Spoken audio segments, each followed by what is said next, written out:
En fait, le marché du transport aérien, il se développe surtout dans l'Asie du Sud-Est. Et donc, les Chinois vont avoir un marché intérieur du transport aérien qui devrait dépasser celui des États-Unis dans les 20 prochaines années. Il y a donc une demande très très forte dans cette zone et donc il y a une incitation forte à ce qui est le développement d'un nouveau constructeur en Chine. Alors la question sera que le coût d'entrée est très élevé et il leur faudra peut-être acheter un certain nombre de fournisseurs fragiles. Il leur faudra peut-être constituer progressivement une filière qui tienne la route.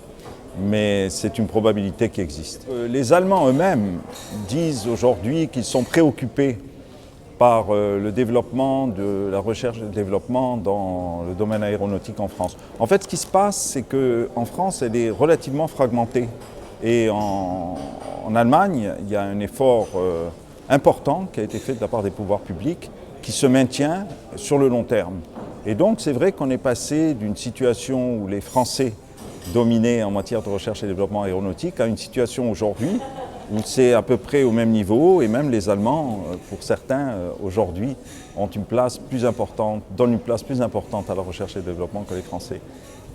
Je pense que la principale contrainte que la France connaît dans ce domaine, et en particulier dans la région où je travaille, Toulouse et tout le sud-ouest, c'est une contrainte en fait au niveau des ressources humaines.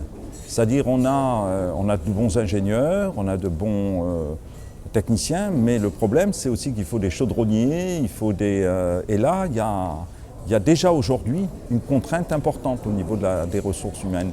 Donc c'est étonnant dans un pays qui connaît le chômage important comme la France, mais il y a un problème. Et donc les fournisseurs, est-ce que les petites PME, c'est peut-être très facile d'engager des gens chez Airbus, mais dans des petites PME qui ont besoin de chaudronniers, qui ont besoin de travailleurs manuels, est-ce que ça va suivre? Voilà, ça c'est à mon avis la contrainte la plus forte. Et là, je crois que les pouvoirs publics ont un rôle important à jouer de ce point de vue-là.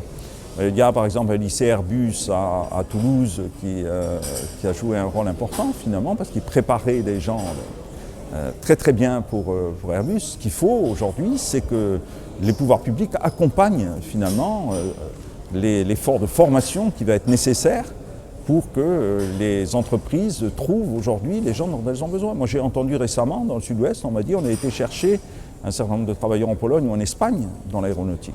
Donc c'est quand même curieux pour un pays qui est aujourd'hui dans une situation de chômage comme le nôtre.